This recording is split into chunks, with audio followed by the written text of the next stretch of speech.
Hey everybody, Sean Sewell, the Engearment.com podcast. Today's episode is really going to be a lot of fun and really insightful and very helpful, especially this current moment in our lives. We're all going through COVID-19, stay-at-home procedures, and I'm very fortunate to have on this show Dr. Hanni Flaherty, clinical social worker. So welcome to the show, Hanni. Thanks for being here. Thanks for having me. I'm excited to be here. Wonderful. Well, a little background about you. You're out there in New York City with your husband, Matthew, who's on the show last week for a second time. So there's our tie-in. She's married to a fitness professional, two wonderful kids that speak Mandarin. So that's going to come up, I hope. That's a fascinating topic.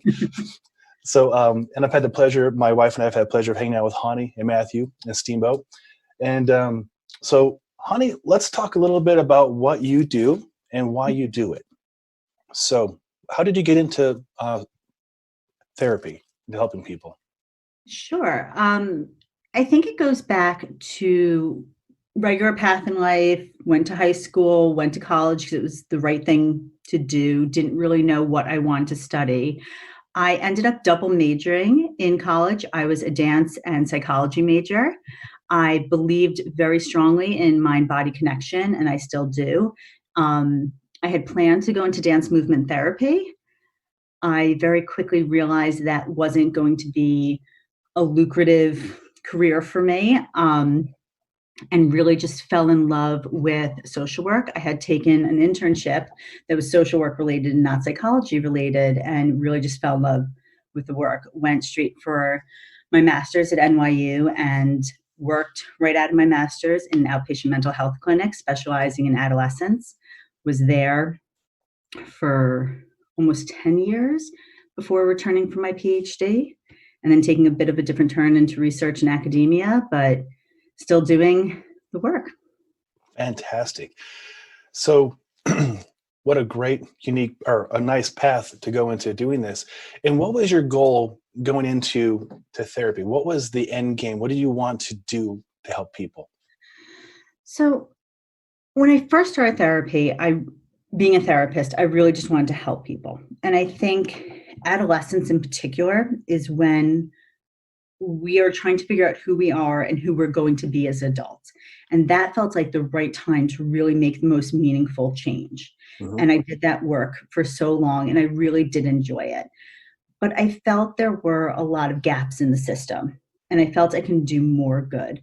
Mm-hmm. And there's so much stigma around mental health services and receiving mental health services. Mm-hmm. That's where my research has really taken me in my education. So I'm also a full-time professor of social work. And that's really the movement that I'm trying to be part of now and push to destigmatize mental health services. How do we get more people who need care to care? Because there's good services out there. There's good interventions out there. Why aren't people receiving the care they need? Oh, so well said. That's been a moving force for me. Yeah, I can feel you on that. As a person who admits to working through therapy, and I've gone through therapy for 20 plus years, it has saved my life time and time again. And I like to publicly admit that because I hope to break down the barriers and the stigma people might associate with seeking help. As you so well put, in your bio, I love this. You should probably say it in your words about the Band-Aid. Yeah. Well, I think I'll share that metaphor in 1 second, but I also think it's important to remember most people who become therapists, and I'm no exception here, become a therapist for one of three reasons. Either they're really just drawn to help people because they're good people, which I think is the smallest portion. Mm-hmm. It's really something has happened in their life and they've received help from someone special and they want to be that special person and pay it forward. Or something's happened in their life and they didn't receive help. And now they want to be that person for others. So when you're thinking about going for help, most of us have been in a place where we've needed help and either have gotten it or not. So the therapist understands. We get it. Yeah. So the metaphor I think you're speaking to, mm-hmm. and I've used this metaphor in two different ways, is therapy, a lot of times it's like you fall and you will skin your knee. Mm-hmm. And it's an emotional skin your knee instead of a physical skin your knee.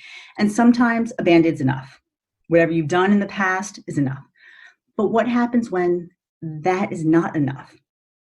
If it's an injury and you've hurt yourself and you need stitches, you go to a doctor and you don't think twice about that. Right. But for some reason, people really hesitate before they go to a psychiatrist, a psychologist, a therapist because of this stigma, and they let that fester. So now you come to the therapist. It's not a nice, clean wound anymore. It's dirty. It's gross. It's build up. So unfortunately, therapy doesn't always become that easy thing anymore. So the first thing we do is we rip off that Band-Aid, which hurts, and I'm sorry. Yeah. We have to get in there and clean out all of that grass and dust and whatever else is in there and that debris. Also not easy, and I'm sorry, but we'll do it together. But then it starts to heal. And this is the cool part about therapy, is that it does heal, and we can do it together. And the work we do is proven. And then it will be better. Now, skin scars, I can't do anything about that. There will be a scar. What happens to us stays with us. We have the scars of our history, of our past, and things that happen. But scars tissue, as we know, is stronger than regular skin, and it makes us who we are. So what happened to us, we can build on, build strength, and makes us who we are. So I think that was the metaphor you were. Yes. And so well, I'm glad you said it in your words. And it's true. Scar tissue is stronger. And also it proves that you've been through something, a challenge, an obstacle, a huge painful thing. And I'm covered physically and probably emotionally in scars because I've been through it. Yeah. And it's just, it's a nice reminder that you fought, you persevered. You're still here. And then when other things happen in your life, like COVID, you can handle it. Whatever tools and techniques you've learned to get through that other trauma, whether it's a big T or tall or small T trauma, you can use those techniques for other traumas in your life. That's a very good point. That's a very good point. I know everybody's going through COVID, the whole world together right now, which is really beautiful, I think, and very bonding for a lot of us. And to be honest, this last 2 months for myself, I'm not trying to brag, but I've really enjoyed it. I've had a good time. I've really enjoyed this like podcast and like what you're doing, tele-service, tele-fitness, and reaching out to family and loved ones I haven't talked to in a very long time. Heck, tomorrow I have a jam session with a bunch of friends. I don't know how we're going to do it, but we're going to do it. Zoom it or FaceTime, whatever it takes. And, to your point, once you overcome something, adversity, it gives you a new tool in your toolkit to handle life. And it's a beautiful thing. And if people are willing to face that and seek help from somebody like you, that's a wonderful thing. And I hope that people can get that message from you and from me and from other people, that it is okay to seek help, and it will only serve you in your best interest. Yeah. And I also think there's a myth about therapists that it's forever, that it's never ending, that once you start it, it doesn't end. Most therapists don't think that way. You come to therapy, we have a goal, whatever that goal is, whether it's anxiety, depression, to get you through COVID unscathed. I'm glad that you're enjoying this. Not all of us are. Fair. I'm glad you're having a good time. Some of us who are chasing little kids and trying to homeschool and trying to keep our relationship going, or have left Manhattan with little children and have moved in with in-laws. Some of us aren't having such a fabulous time. I see that for sure. And there is anxiety, and there is stress, and there is some traumatic experience, and there is loss, and there is grief, and there is unknown, and there is loss of control. Yes. So there is, even though we are all in this together, it's the sense that we're all in the same storm. We're all in very different sized boats. I love that. You're the second person to mention that in the last 2 weeks on the show. And it was in the New York Times. I can't hold reference to that. Well, so I like that saying a lot. We're not all on the same boat. You're right. We're all in the same storm. Different boats. Different boats. We were planning our trip to Colorado, and that has been canceled. And that's really, I would love to be out in the mountains right now where my kids can go out the back door and have freedom. And that's part of the reason we came to Long Island. But my dear friends that are still in their apartments in Manhattan are having a very different experience of this, especially with their children and so on and so forth. I lost track of what we were. So what we were saying is, so if you come to therapy for purpose, we will accomplish those goals and send you back out into the world. You're not going to be in therapy forever. Yeah. You're not going to uncover some deep, dark secret you didn't know you had. It's not our goal. Yeah. There's not going to be some Freudian where you're going to lie on a couch and I'm going to sit there and take notes. And how does that make you feel? And if it's not one thing, it's your mother. This is not how it's going to go. Yeah. therapy has changed. We are going to talk. We are going to explore. I'm going to ask you what your symptoms are. We are going to figure out how to reduce those symptoms, and you're going to go back out into the world. And if something else happens, you come on back. Yeah. No, I'm glad to hear you say that. And I hope, hopefully people, that makes more sense, because as a person who has gone to therapy for numerous things, it's not like you go there and it happens. You have to keep going, and there is a goal, like Hanni said, and the therapist helps you get to that goal. They don't want to see you forever. No, they don't want that. If I'm seeing you forever, it means I'm not doing my job. Yep. Good point. Very good point. It means I didn't do what I was supposed to do. Mm-hmm. Yeah. I've seen a therapist as infrequently as 3 times, and I got to where I needed to go. And it was a very big topic. It was bereavement, actually. So, we talked about this before. I've lost my mother, father, sister, and brother, and most recently my mother. And within 3 sessions, we're able to make a very big breakthrough from complicated grief to integrated grief, which is a very big topic to assimilate. But we were successful with it, and it's been great. So if that's hope for anybody out there, 3 sessions to handle like loss of that level, it's doable. So. Absolutely. And it's not about forgetting or being able to, completely cope, but it gets you to a place where you can move on with your grief. Yes. And rejoin society and do what you need to do while managing your grief in a way that's comfortable for you. Yeah, absolutely. It's a very big topic that everybody listening to this is going to experience at some point in their life. Mm-hmm. So I wish them all the best with that path. And hopefully they do have good resources. And there's a lot of resources out there for free as well. There's some to pay for, obviously. If a person in this situation goes through hospice, at least in Colorado, they get 6 sessions with a bereavement therapist. So there's some hope there. Yeah. And with the integration of telemental health, there's a lot that has changed thanks to COVID-19. I don't know if I can say thanks to COVID-19, silver linings to this. Yeah. Telemental health is booming, and we're doing it in positive ways. And insurance companies are now paying for telemental health, which they weren't before. So if you have health insurance, you can receive quality care in your home through telemental health services, which would be similar to this, a Zoom session where I can see you once a week. And I bet that's a lot, brings a level of comfort for a lot of people too, because now maybe they have agoraphobia or other anxiety issues. They can do it from their own home. That's very rewarding. And if you live in a small town where the only therapist is your mom's best friend, you want to go to them. Yeah, it might behoove you to look outside that bubble. Well, when we think about, we met in Steamboat. How many therapists are there in Steamboat that specialize in adolescence or specialize in grief? If you are that one LGBTQ adolescent in the high school of how many, do you want to share that with someone who could potentially know your mother? So there's definitely openings for this. Absolutely. Absolutely. Yeah. Wow. This is great, Hanni. I really appreciate unpacking this and making this more accessible for the people listening to this and watching this. Yeah, I feel like we've gotten so deep so quickly. I know. I love doing that. I like just going right for it. It's important. It's important to just get to the point sometimes.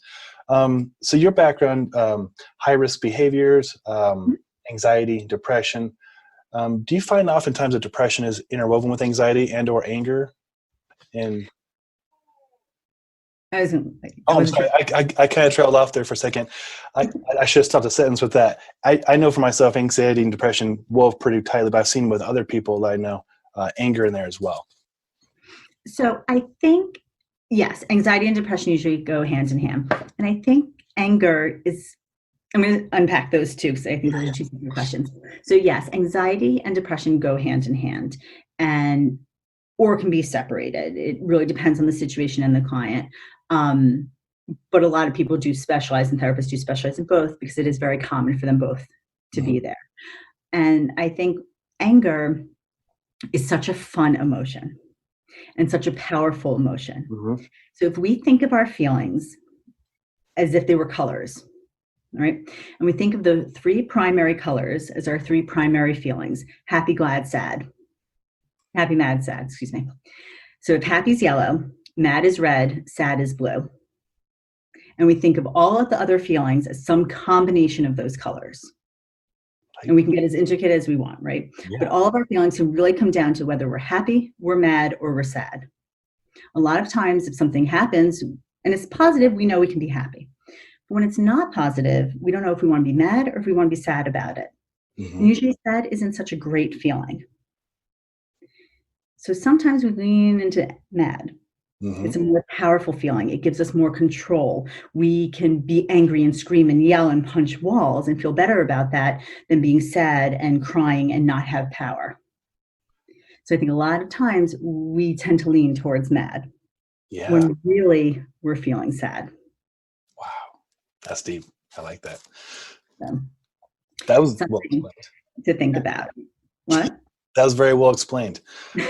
So, that's something to think about a lot. And I think labeling our feelings is something we need to do more often. And what we also confuse a lot is our feelings and our thoughts. We very often confuse, is this a feeling that I'm having? Am I really mad? Or is this a thought that I'm having? Interesting. Can we get a little deeper in that? Yeah. So let's think of a situation. I'm stuck at home because of COVID. I had to give up my trip to Colorado. So these are all my thoughts, but what is the feeling? The feeling is anger. The feeling is sadness. Gotcha. But sometimes we get so caught up in keeping those together that separating the two and saying, well, what is my feeling? What is my thought is really important, because the other piece we can add in that is, what is the behavior? So that thought, feeling, behavior triangle is also really important. Nice. In knowing what's going on. This is really helpful. I like this. Yeah, a lot of this is therapy, one-on-one stuff. Like, this is why we go to therapy, right? Yeah, that's true. That is true. I've never heard it explained so simply and effectively, the colors, the triangle. That was really good. So like you mentioned earlier, there's been some silver linings in this whole COVID thing. So it's great that the teletherapy is working out and the insurance is covering that better. That was something you were doing beforehand, though, right? You were offering online education? Yes. So one of my more recent areas of interest for research has been integrating technology into education and into therapy. This movement I saw coming, no matter what. People have been wanting to take more and more classes online. So my question has always been, how do we do it well? How do I teaching something like math, I can do that online. But how do I teach something like social work?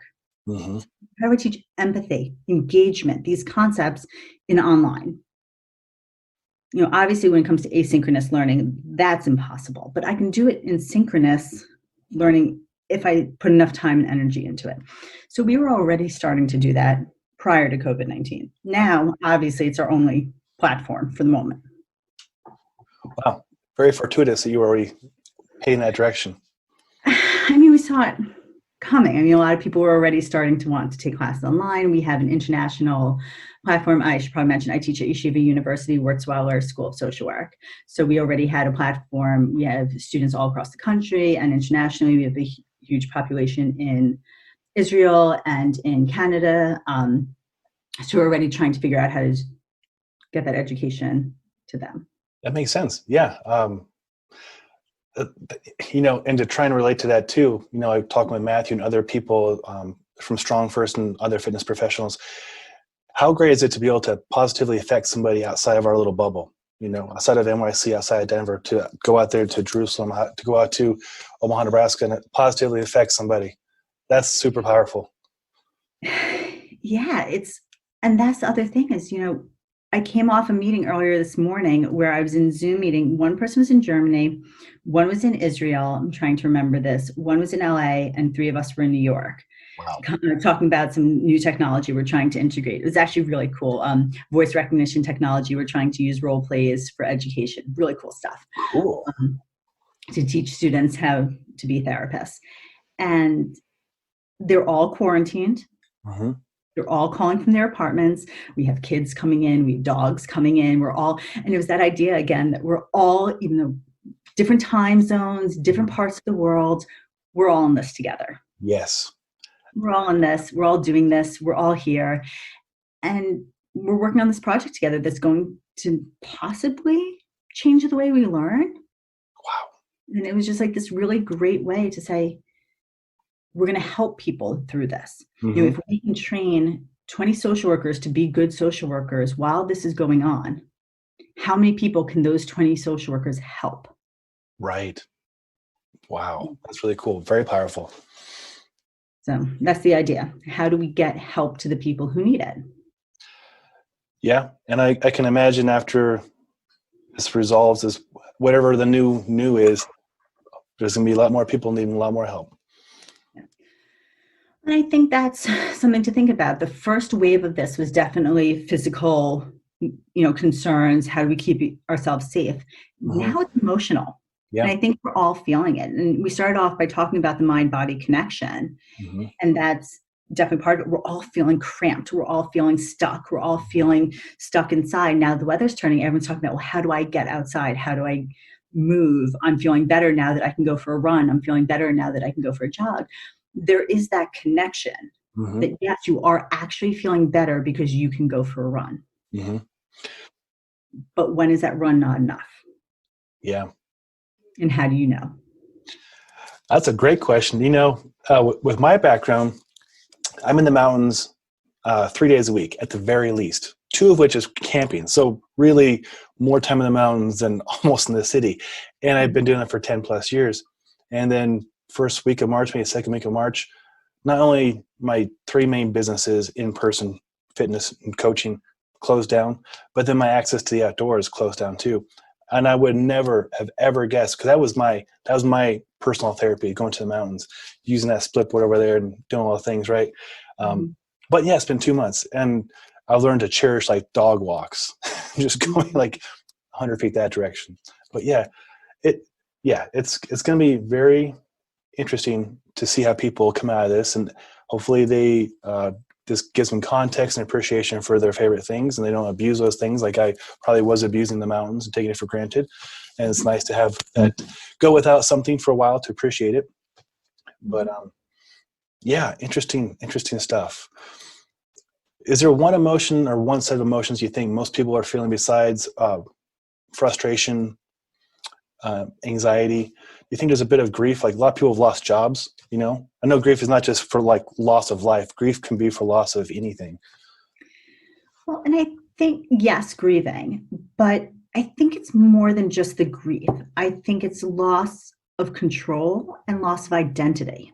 Good point. And I think those 2 losses, a lot of people are feeling intensely, but can't necessarily pinpoint it as that. Like you said, a huge part of your identity is being able to go out in the mountains. And although you're feeling that loss in the ability to do that, what does that leave for you without being able to do that? And if you've lost your job and that's part of who you are, we ask each other, what do you do for a living? When you introduced me, my title was the first thing we said. What I do is the second. Right. And if you've lost that, who are you? What is your next move? Yeah. Oh, that's a very big point. And I know a lot of people I've had on here, whether they're fitness or athletes. I know athletes who have had missions, big ones, movie things, for Red Bull, to go to South America to climb mountains. They can't do it because that's not safe. They can't do that. That's their identity. They're a professional athlete. They're a fitness coach. They're a kettlebell instructor. They are a lawyer. They are a whatever, and they can't do that. Then what? Right. With the added on issue of, finances and all the things that come up with loss of job. And, so who am I if I can't do what I love? But this is also an identity of what I've done. I put so much of my passion into my life. And, we talk about athletes. This is what they've done for years and years and years to get to where they are. And now they can't even train for it. Who are they? And what is the world going to look like? And will they be able to go back to it? Right. And that loss of control is very difficult. Yeah, it really is. Control. That's a tough one. What is this saying about controlling what you can control and accepting what you can't accept, right? There's a much more beautiful way of saying that, I'm sure. Oh, are you thinking the AA mantra? Yeah, the AA way. Yeah, exactly. Or wisdom. What is it? Higher power, grant me power to accept what I cannot control, to control. Oh, I'll get it. Give me a moment. Come back to me. That's the one. Exactly. And I think it's very simple and it's very profound at the same time and very effective. do my best to embrace it every day. But it's true, you can't control everything. And most of us right now are in the situation we've never even fathomed, when the control is like out the window, basically. But how do we accept it? How do we, embrace it and make the most of it? It's been interesting watching people, handle it in different ways. And some days are better than others for everybody. Everybody's got a little bit, going on. Mm-hmm. And, we talked about this before we push record, but a lot of my friends out here are firemen, firewomen. And I was talking with one on a Zoom call probably a month and a half ago. And I said, what's changed the most for you? And he's like, the domestic violence calls. Yeah. And that was pretty heartbreaking right there. And as a person who works with relationships, is there any kind of advice you might be able to give listeners, because we're all stuck together a little more than usual, than ever? Any kind of quick advice, like take a break, things get escalated? Well, I think domestic violence is definitely up, but whether it even gets to that level or not, interrelationships have been difficult. Mm-hmm. Whether it becomes violent or not, your relationship with others is becoming difficult. We are all in high stress situations. Our communication is being tried. We are living together in small quarters. That is becoming difficult. And I think what we have to remember is a few things. One, we are not mind readers. No matter how long you have been with your partner, no matter how well you think you know your partner, you've met my partner. We have been, I don't know if you've heard our story or not, we have been together since I was 18 years old. Did you know that? I did not know that. Yes, we've been together since I was 18 years old. Wow. We've been together a long, long time. Mm-hmm. And we cannot read each other's minds. As much as you think you know each other, you have to verbalize what you're thinking, what you need, and what you want. Very wise words. Heard. Yeah, listen to that. Oh, it's so true. And I think that's really important. So you have to remember, we are not mind readers. You have to verbalize what's going on. If you need space, if you want space, if you're having a bad day, if you are just feeling icky, you need to verbalize that, because otherwise sparks are going to fly and no one's going to know why. Mm-hmm. I think also creating emotional space when we can't create physical space is really important. Nice. Yeah. And whatever that means. If that means this is my time, this is your time, I'm going to go take a bath, I'm going to go for a run, this is my corner, this is your corner, this is my reading space, creating some sort of emotional space or physical space is important. That's very helpful. Okay, saying tap out, I need my time. Mm-hmm. This isn't personal, but I'm going to go lock myself in a bathroom now. Yeah, I fully get that. Not only if you really need it. Yeah, I can appreciate that. So my office was in the living room of our condo up until about a month and a half ago, and we realized that we needed that space because we're both working from home. And so now I'm in the gym, and I've created my space here. It's like my little space to go create and work and communicate, and she gets to have her space over there to do the same. It's been a lifesaver. So I hope everybody can do that. Yeah, we created a desk space. So we left the city. We felt we needed to with our children. And I created a little workspace for myself in the bedroom, which is where I am now. And so I worked very hard to create this space. And the first thing my husband does, love him dearly, is put his computer down on this desk. Uh-huh. And I said, absolutely not. Uh-huh. This is my space. Mm-hmm. Mine. But like, even just having his computer there was too much for me. Uh-huh. I needed it not to be here. Yeah. My space, his space. And that's okay. These are my needs, and I verbalize that. And that's what we need to do. And remember, again, we're in this possibly for a while longer. Mm-hmm. Verbalize your needs. He's not a mind reader. He didn't know. He was like, oh, there's space there. I'm going to put it in and plug it in. He didn't realize this is what was going on for me. And God love him. I'm the psychologically minded one in the relationship. There needs to only be one. That's fine. But I need to communicate that. Mm-hmm. And if it does spark, and it does get violent, and you do find yourself in a domestic violence situation, there is help out there. There's discreet help out there. Mm-hmm. I want to make sure you're aware. I can send you some resources for that. But there are a number of sites that you can get help discreetly if you feel you need it. That's very helpful. I'll definitely put that in the show notes as well. On that level, I was very fortunate for years to have trained a few social workers working in that area specifically. Mhm. And talking about mind-body connection, when they would come in some days, they really needed some mind-body connection. Yeah, there's some crazy stuff out there in the world, and they see it, you see it. I've seen some of it. And yeah, we're all in this together. We're all trying to do our best. But yeah, the seeking help is very important. And if people are nervous about that, having discreet services is very for safety as well. Mhm. Yeah, we'll put that in the show notes for sure. Yeah. And we talk about mind-body connection. One of my other areas when we talked about self-harm is non-suicidal self-injury among adolescents. So this idea that there is this mind-body connection, this goes deep. Mm-hmm. People who are overrun with emotion can turn that inward physically. People who are saying, I'm having a really hard day, I want to go for a hard run. Mm-hmm. Run so hard until they overrun. People who have some difficulty with eating disorders, overeating, undereating. I mean, there is a mind-body connection. And sometimes that's fine. If you're having a hard day and you go for a run, that is a great way for self-care. Mm-hmm. But it's about knowing when that's not enough and when you need to seek more help.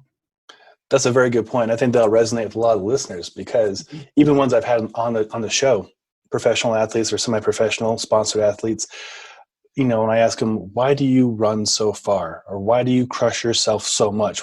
You're going for type 3 fun when type 1 fun would be enough, for type 2 possibly. And that's often, and you probably see it's very often, that it's not enough. Like they need, it's addiction. They're running from something, a lot of pain. And by almost physical pain, it kind of fills that void. Mm-hmm. Well, that's what I hear number one from my adolescents who self-harm. Mm-hmm.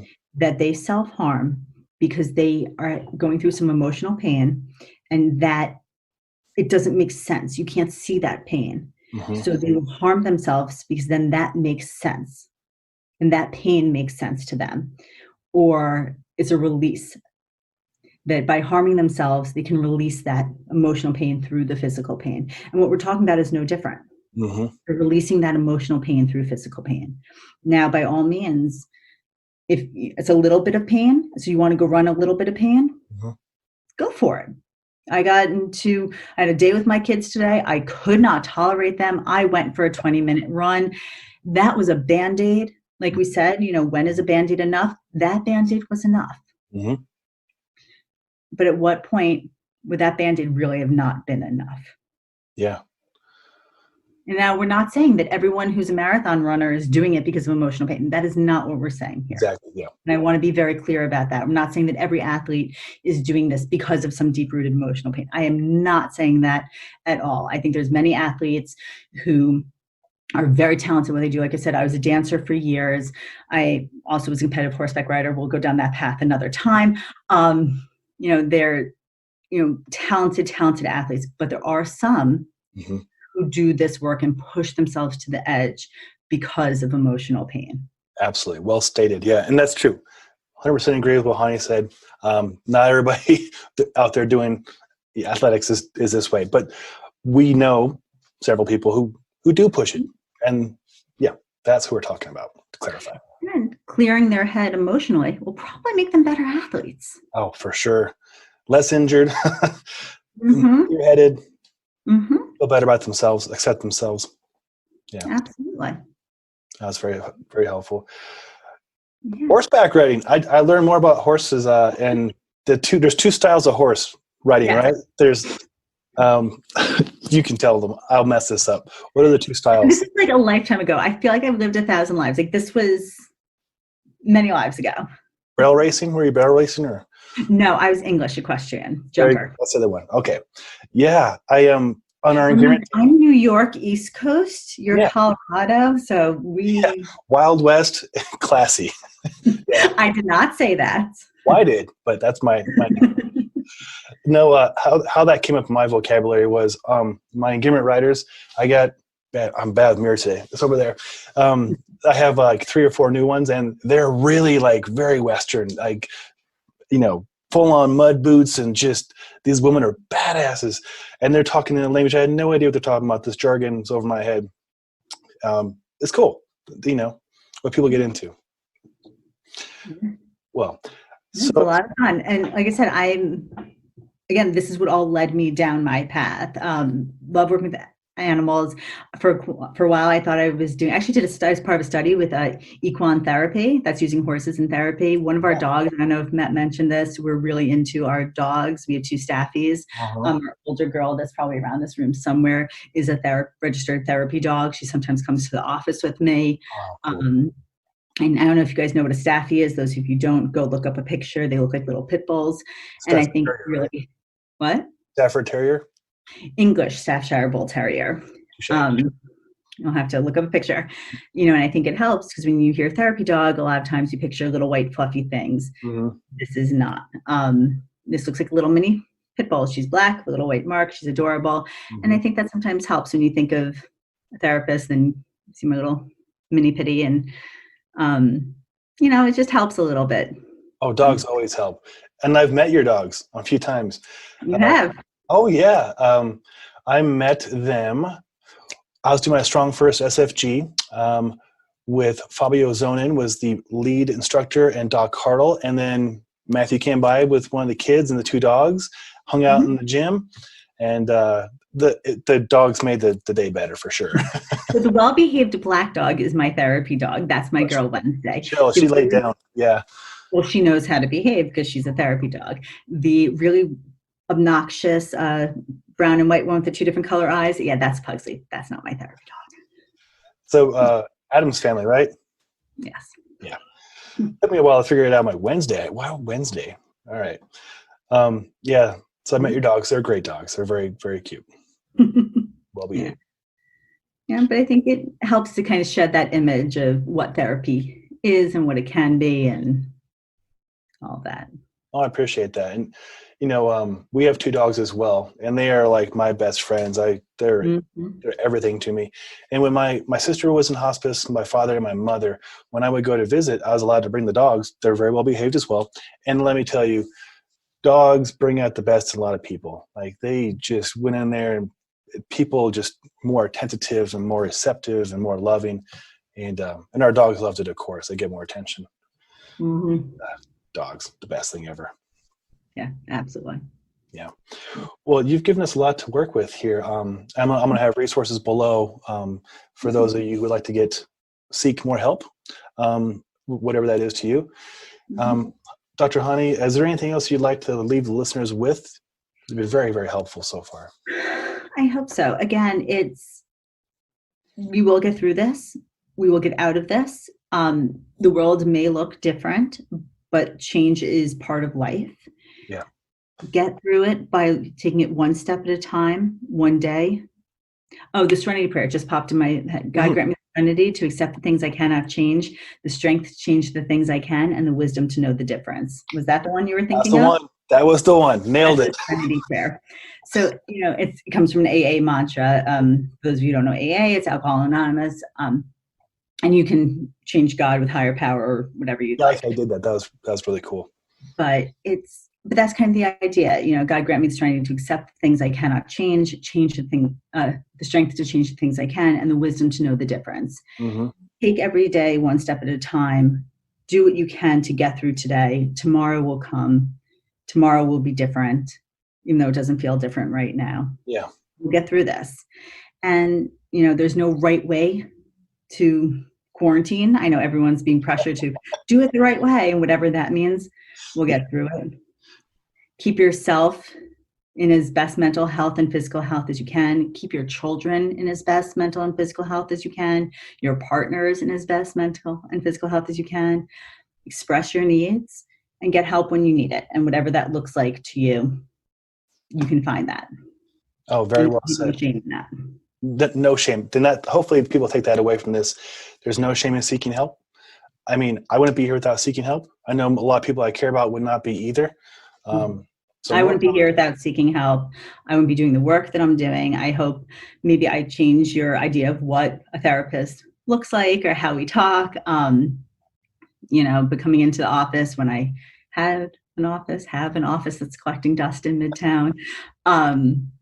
It's very different, but this is what therapy looks like now with telemental health and the different platforms. And some of that you don't even have to turn your video on. It can remain very confidential. It's very private. Yeah. And again, there's different levels, so social work, psychiatrist, psychologist, licensed mental health counselor, there's all sorts of different acronyms, and you can look up the differences, but we're all mental health professionals. We're all psychotherapists. We're here to help. That's so awesome. Well, Dr. Flaherty, you've done a great job of making this more approachable for our listeners and viewers. So thank you for that. And all the best to you and Matthew and the boys and the dogs. And to you listeners and viewers out there, from a personal level, again, like I said many times throughout the shows, and this show in particular, I've gone through therapy. It saved my life. It can save yours. We'll put as many resources as possible below in the show notes. And much love to you and your families. And thank you for your time, and take care.